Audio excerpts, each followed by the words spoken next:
Good evening everyone. आज की इस वीडियो में यूपी बीएड एंट्रेंस एग्जाम 2015 का पेपर सॉल्व कराऊंगा। फ्रेंड्स, 2015 के एग्जाम में जो कला वर्ग के 50 क्वेश्चंस पूछे गए थे उन सभी क्वेश्चंस को आज की इस वीडियो में सॉल्व कराऊंगा। फ्रेंड्स, प्रीवियस पेपर सॉल्व करने के फायदे ये होते हैं कि आपको उसमें पता चलता है कि किस लेवल के क्वेश्चंस एग्जाम में पूछे जाते हैं और हमारी अभी तैयारी किस लेवल की है, किस लेवल की तैयारी हमें करनी है। और सबसे बड़ा फायदा प्रीवियस पेपर सॉल्व करने का होता है कि हर वर्ष प्रीवियस ईयर के क्वेश्चंस जो होते हैं रिपीट होते रहते हैं, तो डायरेक्ट आपको एग्जाम में देखने को मिलेंगे। चलिए वीडियो को स्टार्ट करते हैं। यहाँ पे क्लासेस का टाइमिंग आप लोग देख सकते हैं। 9:30 बजे हिंदी लैंग्वेज की क्लास होती है, 2:30 बजे जीके प्लस करंट अफेयर की होती है, शाम 7:30 बजे जो है रीजनिंग एंड सब्जेक्ट एबिलिटी की क्लास होती है। जुड़ जाइए। अगर आपको फ्री सीट लेना है तो आप लोग हमारे चैनल से जुड़ जाएं। चैनल को सब्सक्राइब कर लीजिए, बेल आइकन को ऑल पे प्रेस कर लीजिएगा। जो भी यूपी बीएड की अपडेट रहेगी वो अपडेट आपको सबसे पहले हमारे चैनल के माध्यम से ही देखने को मिलेगी। ये आप लोग देख सकते हैं, आपके सामने है क्रैश कोर्स। 149 रुपये में आपको मिल रहा है बीएड प्रवेश परीक्षा का पूरा मटेरियल। इसमें आपको सभी सब्जेक्ट के इंपॉर्टेंट क्वेश्चंस आपको देखने को मिलेंगे एंड 10 ईयर के प्रीवियस से पेपर्स आपको देखने को मिलेंगे। तो वीडियो को डिस्क्रिप्शन बॉक्स में लिंक दे दिया, आप लोग परचेज कर सकते हैं। 490 पेज के पीडीएफ इसमें वही क्वेश्चंस लगाए गए हैं जो एग्जाम में पूछे जाते हैं, तो फटाफट परचेज कर लीजिए। हजारों स्टूडेंट परचेज कर लिए हैं, वो लोग बेहतरीन तैयारी स्टार्ट कर दी है, आधी उनकी तैयारी हो गई है। तो आप लोगों का भी सपना है कि हमारा एडमिशन जो है गवर्नमेंट कॉलेज में हो, तो अभी के अभी इस क्रैश कोर्स को परचेज करें और बेहतरीन तैयारी आप लोग अपनी स्टार्ट कर दीजिए। 50 के 50 क्वेश्चंस को आपको नोट करना है, ठीक है। सबसे पहला क्वेश्चन पूछा गया था 2015 के एग्जाम में कला वर्ग का कि सकारात्मक स्वतंत्रता का अर्थ क्या है। सकारात्मक स्वतंत्रता का अर्थ क्या है? आंसर सोचने का अगर आप लोगों को ज्यादा समय चाहिए तो आप लोग वीडियो को रोक भी सकते हैं। तो सकारात्मक स्वतंत्रता का जो अर्थ है कि कमजोर वर्ग के सर्वांगीण विकास के लिए उपलब्ध सुविधाएं, यही जो है सकारात्मक स्वतंत्रता का अर्थ है। 51 का सी वाला बिल्कुल सही हो जाएगा, ठीक है। ऋग्वेद की रचना कहां हुई थी? सभी लोग जवाब देने का प्रयास करेंगे। ऋग्वेद की रचना कहां हुई थी? तो ऋग्वेद की रचना हुई थी सप्त सैंधव प्रदेश में। ऑप्शन इसका डी वाला बिल्कुल करेक्ट हो जाएगा। ये इंपॉर्टेंट क्वेश्चन है आपके एग्जाम के लिए। चलिए, आधुनिक अर्थ में राज्य शब्द का प्रयोग सबसे पहले किसने किया था? जवाब देने का प्रयास करेंगे। आधुनिक अर्थ में राज्य शब्द का प्रयोग सबसे पहले किसने किया था? तो आधुनिक अर्थ में राज्य शब्द का प्रयोग सबसे पहले जो किए थे वो किए थे मैकियावेली ने। ऑप्शन इसका जो है डी वाला बिल्कुल करेक्ट हो जाएगा। चलिए, बीएड की पल की अपडेट अगर आपको पाना है, ऑथेंटिक अपडेट पाना है, तो आप लोग हमारे चैनल से जुड़े रहें। चैनल को सब्सक्राइब कर लीजिएगा और वीडियो को लाइक कर दीजिएगा और वीडियो को शेयर कर दीजिएगा ताकि और सारे लोगों को भी हेल्प मिल सके। चलिए, मुद्रा संकुचन कारण होता है, मुद्रा संकुचन कारण होता है किसकी? 54 का जवाब देने का प्रयास करेंगे। तो मुद्रा संकुचन कारण होता है माल एवं सेवाओं की पूर्ति की तुलना में मुद्रा की पूर्ति में कमी, यही मुद्रा संकुचन होता है। ऑप्शन इसका जो है सी वाला बिल्कुल करेक्ट हो जाएगा। अमरावती और नागार्जुनी कोंडा किसके लिए प्रसिद्ध थे? सभी लोग जवाब देने का प्रयास करेंगे। अमरावती और नागार्जुनी कोंडा किसके लिए प्रसिद्ध थे? तो यह जो है प्रसिद्ध थे बौद्ध स्तूप के लिए। ऑप्शन इसका बी वाला बिल्कुल करेक्ट हो जाएगा। और भी अगर आप लोगों को क्लासेस देखनी है तो आप लोग प्ले लिस्ट में जाके देख सकते हैं। प्ले लिस्ट में आपको सभी सब्जेक्ट की इंपॉर्टेंट क्लासेस मिल जाएंगी। ग्रेशम का नियम वेरी इंपॉर्टेंट क्वेश्चन है, स्टार लगा के नोट कर लीजिएगा। ग्रेशम का नियम निम्नलिखित में से किससे संबंधित है आपको बताना है। 56 का जवाब देने का प्रयास करेंगे। ग्रेशम का नियम किससे संबंधित है? तो ग्रेशम का नियम जो संबंध है, इसका संबंध है मुद्रा के प्रचलन से। ऑप्शन इसका सी वाला बिल्कुल करेक्ट हो जाएगा। मार्क्सवाद का प्रमुख सिद्धांत कौन सा है? मार्क्सवाद का प्रमुख सिद्धांत कौन सा है? 57 का जवाब देने का प्रयास करेंगे। मार्क्सवाद का प्रमुख सिद्धांत कौन सा है? द्वंद्वात्मक भौतिकवाद है। ऑप्शन इसका बी वाला बिल्कुल करेक्ट हो जाएगा। नेक्स्ट क्वेश्चन पूछा गया था राज्य की उत्पत्ति का कौन सा सिद्धांत सर्वाधिक मान्य है? 58 का जवाब देने का प्रयास करेंगे। राज्य की उत्पत्ति का कौन सा सिद्धांत सर्वाधिक मान्य है? वो मान्य है आपका जो सर्वाधिक मान्य है सिद्धांत विकासवादी सिद्धांत है राज्य की उत्पत्ति के लिए। ऑप्शन इसका डी वाला बिल्कुल करेक्ट हो जाएगा। चलिए, कुछ डाउट्स वगैरह हो तो आप लोग कमेंट बॉक्स में अपना डाउट क्लियर कर सकते हैं। इस क्वेश्चन में डबल स्टार लगाइए। बहुत क्वेश्चन में ये जो है रिपीट होता है एग्जाम में कि सत्यमेव जयते उचित उक्ति जो है सर्वप्रथम कहाँ व्यक्ति गई, या पूछा जा सकता है कि सत्यमेव जयते जो है कहाँ से लिया गया है, तो मुंडको उपनिषद से लिया गया है। ऑप्शन इसका बी वाला बिल्कुल करेक्ट हो जाएगा। धन निष्कासन का विवरण सर्वप्रथम किस विद्वान ने दिया? जवाब देंगे सभी लोग। धन निष्कासन का विवरण सर्वप्रथम किस विद्वान ने दिया था? 60 का जवाब देने का प्रयास करेंगे। धन निष्कासन का विवरण सर्वप्रथम किस विद्वान ने दिया था? तो दादा भाई नौरोजी ने दिए थे। ऑप्शन इसका ए वाला बिल्कुल करेक्ट हो जाएगा, ठीक है। चलिए, शून्य आधार बजट का आशय क्या है? जवाब देने का प्रयास करेंगे। 61 का जवाब देने का प्रयास करेंगे। इंपॉर्टेंट क्वेश्चन है। शून्य आधार बजट का आशय क्या है? शून्य आधार बजट का जो आशय है कि व्यय की प्रत्येक मद पर इस प्रकार विचार करना कि वह नहीं हो, यही शून्य आधार यानी कि जीरो बेस बजट का आशय है। ऑप्शन इसका ए वाला बिल्कुल करेक्ट हो जाएगा। चलिए, निम्नलिखित में से कौन से राज्य को वर्ग शासन का परिणाम तथा उपकरण मानता है? निम्नलिखित में से कौन से राज्य को वर्ग शासन का परिणाम तथा उपकरण मानता है? 62 का जवाब देने का प्रयास करेंगे। निम्नलिखित में से कौन से राज्य को वर्ग शासन का परिणाम तथा उपकरण मानता है? मार्क्स को। ठीक है, ऑप्शन इसका ए वाला बिल्कुल करेक्ट हो जाएगा। प्रेस को स्वतंत्रता देने वाला गवर्नर जनरल कौन था? ये इंपॉर्टेंट क्वेश्चन है, स्टार लगा के नोट कर लीजिएगा। प्रेस को स्वतंत्रता देने वाला गवर्नर जनरल कौन था? 63 का जवाब देने का प्रयास करेंगे तो मेटकॉफ था गवर्नर जनरल प्रेस को स्वतंत्रता देने वाला। ऑप्शन इसका डी वाला बिल्कुल करेक्ट हो जाएगा। चलिए नेक्स्ट क्वेश्चन, भारत में उर्वरक का पहला कारखाना कहाँ खोला गया? ये भी बहुत ही अच्छा प्रश्न है, इंपॉर्टेंट है। भारत में उर्वरक का पहला कारखाना कहाँ खोला गया? सेंदरी में खोला गया था। ऑप्शन इसका ए वाला बिल्कुल करेक्ट हो जाएगा। ये पुस्तक बहुत ही इंपॉर्टेंट है, वेल्थ ऑफ नेशन।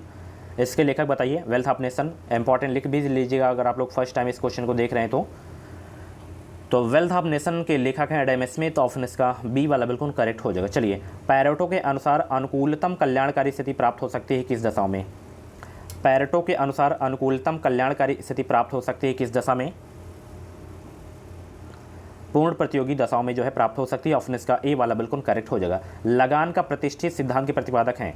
लगान का प्रतिष्ठित सिद्धांत के प्रतिपादक हैं कौन? लगान का प्रतिष्ठित सिद्धांत के प्रतिपादक हैं कौन? रिकार्डो हैं। ऑप्शन इसका ए वाला बिल्कुल करेक्ट हो जाएगा। चलिए, न्याय किस प्रकार की अवधारणा है बताइए? न्याय किस प्रकार की अवधारणा है? 68 का जवाब देने का प्रयास करेंगे।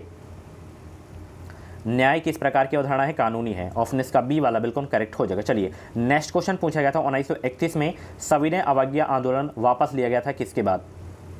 सविनय अवज्ञा आंदोलन जो है लिया गया था वापस कब, किसके बाद?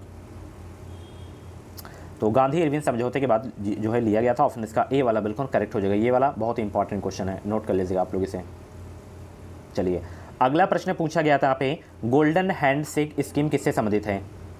गोल्डन हैंड शेक स्कीम किससे संबंधित है?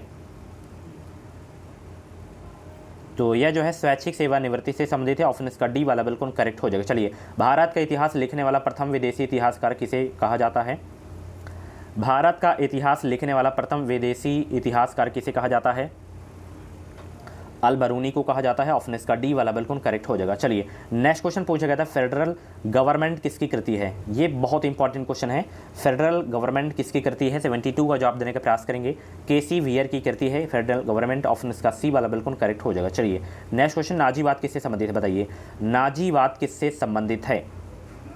नाजीवाद किससे संबंधित है? 73 का जवाब देने का प्रयास करेंगे। तो नाजीवाद का संबंध हिटलर से। ऑप्शन इसका डी वाला बिल्कुल करेक्ट हो जाएगा। अगला प्रश्न पूछा गया था, किसने कहा कि प्रजातंत्र जो है जनता के द्वारा जनता के लिए जनता की सरकार है? किसने कहा कि प्रजातंत्र जनता के द्वारा जनता के लिए जनता की सरकार है? तो यह कहे थे लिंकन। ऑप्शन इसका ए वाला बिल्कुल करेक्ट हो जाएगा। हर एक प्रश्न को आपको नोट करते हुए चलना है, ठीक है। अगला प्रश्न पूछा गया था, गुप्तोत्तर काल में भूमि का वर्गीकरण किस आधार पर किया गया था? गुप्तोत्तर काल में भूमि का वर्गीकरण किस आधार पर किया गया था? तो भूमि का वर्गीकरण किस आधार पर किया गया था? भूमि पर उत्पादित फसलों के आधार पर किया गया था। ऑप्शन इसका ए वाला बिल्कुल करेक्ट हो जाएगा। सोशल कॉन्ट्रैक्ट की रचना किसने की? सोशल कॉन्ट्रैक्ट की रचना किसने की? जवाब देने का प्रयास करेंगे। सोशल कॉन्ट्रैक्ट की रचना किसने की? सोशल कॉन्ट्रैक्ट की रचना किसने की? रूसो ने की थी। ऑप्शन इसका ए वाला बिल्कुल करेक्ट हो जाएगा। चलिए, किस शासक ने अपने को देवताओं का प्रतीक कहलवाया था? वेरी इंपॉर्टेंट क्वेश्चन है। किस शासक ने अपने को देवताओं का प्रतीक कहलवाया था? अशोक ने अपने को देवताओं का प्रतीक कहलवाया था। ऑप्शन इसका सी वाला बिल्कुल करेक्ट हो जाएगा। इंपॉर्टेंट क्वेश्चन है आपके एग्जाम के लिए। कौन सी रचना जो है प्लेटो की नहीं बताइए इसमें? रिपब्लिक बहुत इंपॉर्टेंट है। प्लेटो की रचना अक्सर एग्जाम में पूछी जाती है। पॉलिटिक्स जो है प्लेटो की रचना नहीं, बाकी लॉज, स्टेटस, मैन जो है ये तीनों रचनाएं प्लेटो की रचना है। पॉलिटिक्स आपकी नहीं है, तो ए वाला बिल्कुल करेक्ट हो जाएगा। अगला प्रश्न पूछा गया था, सकल घरेलू उत्पादन का मतलब क्या होता है? सकल घरेलू उत्पादन का मतलब क्या होता है? तो सकल घरेलू उत्पादन का मतलब होता है किसी राष्ट्र की भौगोलिक सीमाओं के अंतर्गत पैदा की गई आय, यही जो है सकल घरेलू उत्पादन का मतलब होता है। ऑप्शन इसका सी वाला बिल्कुल करेक्ट हो जाएगा। अगला प्रश्न पूछा गया था, यहाँ पे देख सकते हैं, व्यक्ति राज्य में उतना ही स्वतंत्र है जितना वह प्राकृतिक अवस्था में था। यह कथन किसका है? यह कथन है रूसो का। ऑप्शन इसका सी वाला बिल्कुल करेक्ट हो जाएगा। चलिए, सन 1857 की क्रांति के स्वरूप की प्रमुख विशेषता क्या रही थी? सन 1857 की क्रांति के स्वरूप की प्रमुख विशेषता क्या रही? स्थानीय सामंतों एवं राजाओं द्वारा अपनी स्वतंत्रता बचाने का अंतिम प्रयास था, यही प्रयास था। ऑप्शन इसका डी वाला बिल्कुल करेक्ट हो जाएगा। आप लोगों से एक छोटा सा क्वेश्चन है, 1857 की क्रांति कहाँ से शुरुआत हुई थी? इसकी क्रांति की जो है शुरुआत कहाँ से हुई थी बताइए सभी लोग। चलिए अगला प्रश्न पूछा गया था, सन 1784 में कलकत्ता में एशियाटिक सोसाइटी ऑफ बंगाल की स्थापना की गई थी, किसके द्वारा? एशियाटिक सोसाइटी ऑफ बंगाल की स्थापना की गई थी किसके द्वारा? सर विलियम जॉन्स के द्वारा की गई थी एशियाटिक सोसाइटी ऑफ बंगाल की स्थापना। ऑप्शन इसका बी वाला बिल्कुल करेक्ट हो जाएगा। निम्नलिखित में से किस पुस्तक की रचना मार्क्स ने की थी? जवाब देंगे सभी लोग, किस पुस्तक की रचना मार्क्स ने की थी? तो पॉवर्टी ऑफ फिलॉसफी जो है, इस पुस्तक की रचना जो है मार्क्स ने की थी। ऑप्शन इसका ए वाला बिल्कुल करेक्ट हो जाएगा। निम्नलिखित में से कौन सा कथन सत्य है बताइए, चारों को बताइए आप लोग, कौन सा कथन सत्य है चारों में से?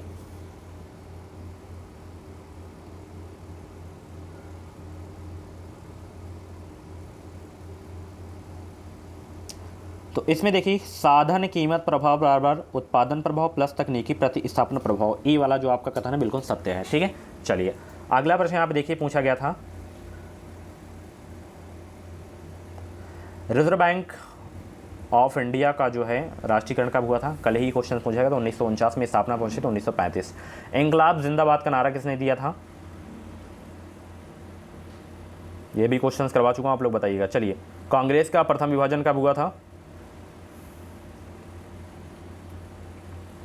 कांग्रेस का प्रथम विभाजन कब हुआ था? जवाब देंगे सब लोग, बंगाल के विभाजन के बाद हुआ था। ऑप्शन इसका ए वाला बिल्कुल करेक्ट हो जाएगा।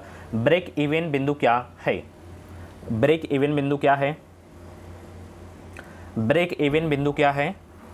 तो ब्रेक इवन बिंदु एक जो है वह स्थिति जब फर्म को ना लाभ रहा हो और ना हानि हो रही हो, यही ब्रेक इवन बिंदु है। ऑप्शन इसका सी वाला बिल्कुल करेक्ट हो जाएगा। चलिए, प्रति व्यक्ति आय का मतलब क्या होता है? प्रति व्यक्ति आय का मतलब क्या होता है? 89 का जवाब देने का प्रयास करेंगे सभी लोग।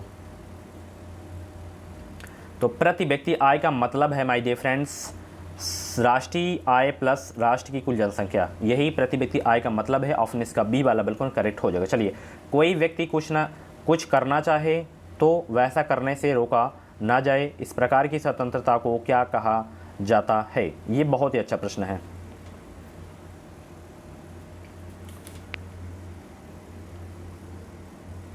तो इस प्रकार की स्वतंत्रता को क्या कहा जाता है? नकारात्मक कहा जाता है। ऑप्शन इसका ए वाला बिल्कुल करेक्ट हो जाएगा। उदारवाद का जनक किसे माना जाता है?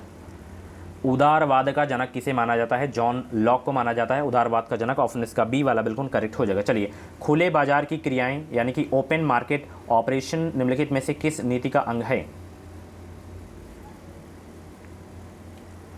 तो यह जो है राजकोषीय नीति का अंग है। ऑप्शन इसका बी वाला बिल्कुल करेक्ट हो जाएगा। चलिए, मुद्रा वह धुरी है जिसके चारों ओर आर्थिक विज्ञान चक्कर लगाता है, यह कथन किसका है?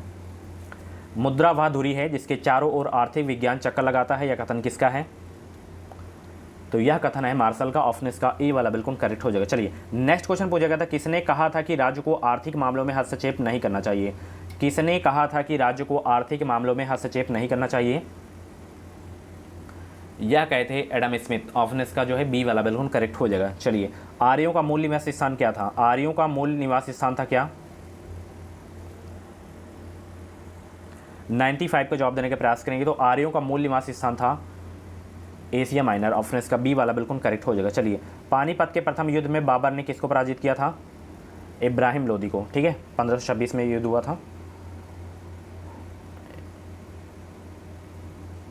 और 1556 में जो है दूसरा युद्ध हुआ था अकबर और हेमू के बीच, और 1761 में तीसरा युद्ध हुआ था। चलिए, अगले प्रश्न की ओर चलते हैं। जैसे जैसे आय में वृद्धि होती है वैसे वैसे खाद्यान्नों पर व्यय की गई आय के प्रतिशत में कमी होती है, कथन किसका है? तो यह कथन है एंजिल का। इन सभी जो कथन वाले प्रश्न हैं, इन सभी प्रश्नों को आपको नोट करना है। ठीक है, एग्जाम में आपको 100% देखने को मिलेगा। स्वतंत्रता मेरा जन्म सिद्ध अधिकार है, मैं इसे लेकर रहूंगा, रट गया होगा, बीजी तिलक का कथन है, यह कहते। ठीक है, चलिए, तुलनात्मक राजनीति विज्ञान का जनक किसे कहा जाता है? तुलनात्मक राजनीति विज्ञान का जनक किसे कहा जाता है? अरस्तु को कहा जाता है। ऑप्शन इसका ए वाला बिल्कुल करेक्ट हो जाएगा। केन्स का रोजगार सिद्धांत है किससे संबंध इसका? तो वेस्ट मूलक से जो है संबंधित है। केन्स का रोजगार सिद्धांत, ऑप्शन इसका ए वाला बिल्कुल करेक्ट हो जाएगा। सो फ्रेंड्स, ये थे कला वर्ग के टॉप 50 क्वेश्चंस जो कि 2015 के एग्जाम में पूछे गए थे। 50 के 50 प्रश्नों को आपको नोट करना है, एग्जाम में आपको इस बार देखने को जरूर मिलेंगे इसमें से, ठीक है। तो कुछ डाउट वगैरह हो तो आप लोग कमेंट बॉक्स में अपना डाउट क्लियर कर सकते हैं। मिलते हैं अगली वीडियो पे। इस वीडियो को लाइक और शेयर करना बिल्कुल भी मत भूलिएगा। चैनल से आप लोग जुड़ जाएं, फ्री सीट लेना है तो आप लोग जुड़े रहें, जितना मटेरियल आपको मिल रहा है उतना आप लोग रेडी करें। थैंक यू सो मच, मिलते हैं अगली वीडियो पे।